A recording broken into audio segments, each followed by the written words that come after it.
அனைவருக்கும் வணக்கம். இதுவரை நமது வேலை வழிகாட்டி சேனலை நீங்க சப்ஸ்கிரைப் பண்ணாம இருந்தீங்கன்னா மறக்காம சப்ஸ்கிரைப் பண்ணிருங்க. உங்களுடைய நண்பர்களுக்கும் இந்த சேனலை வந்து ஷேர் பண்ணிருங்க. உயர்நீதிமன்ற ஆட்சேர்ப்பு பிரிவு பாத்தீங்க அப்படின்னா உங்களுக்கு முழுவதும் மெரிட் அடிப்படையில தான் தகுதியான நபர்களை வந்து செலக்ட் பண்ணுவாங்க. தயவுசெய்து யாரிடமும் காசு கட்டி ஏமாற வேண்டாம். இது முற்றிலும் மெரிட் அடிப்படையில் தான். நீங்க ஏற்கனவே இப்ப வேலைக்கு போயிட்டவங்க கூட கேட்டு பாருங்க. எல்லாமே மெரிட்ல தான் போயிருப்பாங்க. காசு கட்டிலாம் யாரும் போக மாட்டாங்க. அந்த மாதிரி யாராவது உங்கள்ட்ட காசு கேட்டாங்க அப்படின்னா நீங்க கொடுக்காதீங்க. இது ஃபுல் அண்ட் ஃபுல் மெரிட் தான்.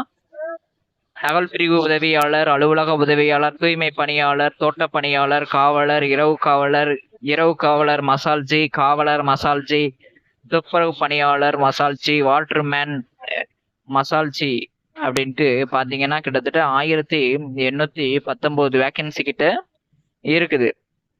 இதுக்கு டாக்குமெண்ட் வெரிஃபிகேஷனுக்கு முதற்கட்ட சான்றிதழ் சரிபார்ப்பு ஃபர்ஸ்ட் பேஜ் வந்து பாத்தீங்க அப்படின்னா கிட்டத்தட்ட 10,819 பேரை வந்து சராசரி தான் இது கூப்பிட்டுருக்காங்க. அதாவது 1:10 அப்படிங்கிற ரேஷியோல வந்து கூப்பிட்டுருக்காங்க. அதுல வந்து பாத்தீங்கன்னா 95.4% பேர் வந்து அட்டன் பண்ணிட்டாங்க. அதாவது ஒரு 5% தான் ஆப்சண்ட். மீதி 95% வந்து பாத்தீங்கன்னா அட்டன் பண்ணிட்டாங்க. நீங்க நிறைய பேர் சொல்ல கேட்டிருப்பீங்க, நிறைய பேர் ஆப்சண்ட். அந்த மாதிரிலாம் இல்ல. கிட்டத்தட்ட ஒரு 95% வந்து அட்டன் பண்ணிட்டாங்க. மீதி ஒரு பாத்தீங்கன்னா ஒரு 5% மட்டும்தான் ஆப்சண்ட் ஆயிருந்தாங்க. அந்த ஆப்சண்ட் ஆனவங்களுக்கு தான் இப்ப செகண்ட் பேஜ் போட்டு 15, 16, 17 பாத்தீங்க அப்படின்னா கடந்த வாரம் முதற்கட்ட சான்றிதழ் சரிபார்ப்பு செகண்ட் பேஜ் வந்து நடைபெற்றது. கிட்டத்தட்ட ஒரு 699 பேர்கிட்ட வந்து கூப்பிட்டுருந்தாங்க. அதுல பாத்தீங்க அப்படின்னா இந்த எஸ்எம்எஸ் வராத நபர் வந்து ஒரு 200 பேர்கிட்ட கூப்பிட்டு இருந்தாங்க. ஆனா அவங்களுமே பாத்தீங்கன்னா முதற்கட்ட சான்றிதழ் சரிபார்ப்புல போய் அட்டன் பண்ணவங்க தான். சிலர் வந்து அட்டன் பண்ணியிருக்காங்க. அதுக்கப்புறம் தான் அந்த 2 நாள் பாத்தீங்கன்னா ஒரு 250 பேர் 200 பேர் அந்த ரேஞ்சில் பாத்தீங்கன்னா கூப்பிட்டு இருக்கிறாங்க. அதுல பாத்தீங்கன்னா ஒரு கொஞ்சம் பேர் ஆப்சென்ட் ஆயிருக்காங்க. 5 1 பங்கு பேர் வந்து பாத்தீங்கன்னா ஆப்சென்ட் ஆயிருக்காங்க. கிட்டத்தட்ட 80% பேர் வந்து அட்டன் பண்ணிட்டாங்க. ஒரு 20% பேர் மட்டும்தான் ஆப்சென்ட். சரிங்களா, 20% பேர் தான் ஆப்சென்ட். அதாவது 5 1 பங்கு தான் ஆப்சென்ட் ஆயிருக்கிறாங்க.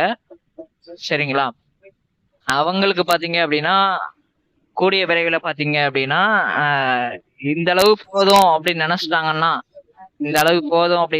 இப்ப கூப்பிட்ட அளவுக்கு போதும் அப்படின்ட்டாங்கன்னா உங்களுக்கு கூடிய விரைவில் வந்து இந்த லிஸ்ட் வந்துடும். செய்முறை தேர்வுக்கு தகுதியான நபர்களுக்கு வந்து உங்களை வந்து கூப்பிட்டுருவாங்க. சரிங்களா, ஃபில்டர் பண்ணிட்டு உங்களை வந்து கண்டிப்பா வந்து கூப்பிட்டுருவாங்க.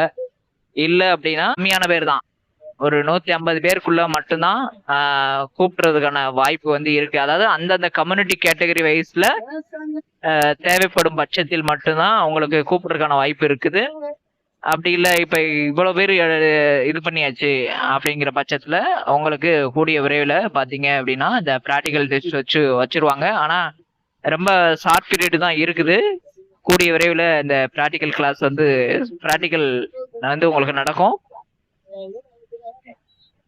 அதனால இதுக்கு அடுத்து பாத்தீங்கன்னா இந்த ப்ரியாரிட்டி சர்டிபிகேட் உள்ளவங்களுக்கு இந்த வேகன்சி வந்து கன்ஃபார்மா அந்த இதுல உங்களுக்கு வேலை கிடைச்சிரும். இந்த ப்ரியாரிட்டி முன்னுரிமை சான்று இல்லாத நபர்களுக்கு வந்து பாத்தீங்கன்னா நீங்க அடுத்த எக்ஸாமுக்கு வந்து ட்ரை பண்ணுங்க. சரிங்களா, இதையே நம்பிக்கிட்டு பிராக்டிக்கல் நினைச்சுக்கிட்டு அப்படிலாம் இருக்காதீங்க. மேக்சிமம் பாத்தீங்கன்னா முன்னுரிமை சான்றிதழ் உள்ளவங்களுக்கு தான் மேக்சிமம் அதிகமான வாய்ப்பு வந்து கொடுத்துருக்காங்க. அவங்களுக்கு தான் போஸ்டிங் மேக்சிமம் பாத்தீங்கன்னா அதிகமான போஸ்டிங்.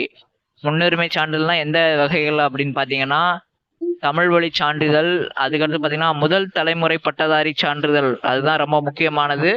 அதுக்கப்புறம் பாத்தீங்க அப்படின்னா விடோ சர்டிபிகேட்டு, டிசபிள்டு, இந்த மாதிரி கலப்பு திருமணம் அந்த மாதிரி உள்ளவங்களுக்கு மட்டும்தான் அந்த முன்னுரிமையில அதிக இம்பார்ட்டன்ட் கொடுத்து ஜாப் கொடுப்பாங்க.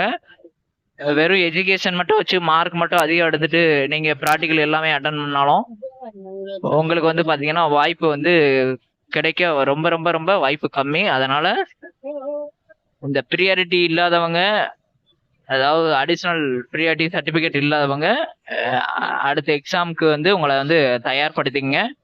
இதையே நம்பிட்டு கடைசி ஃபைனல்ல நேம் வரல அப்படின்ட்டு மனவேதனைப்பட வேண்டாம். தொடர்ந்து நம்ம சேனலை பாருங்க. அடுத்தடுத்து வீடியோ வந்து நம்ம சேனல்ல வந்து அப்லோட் பண்ணுவோம். நன்றி, வணக்கம்.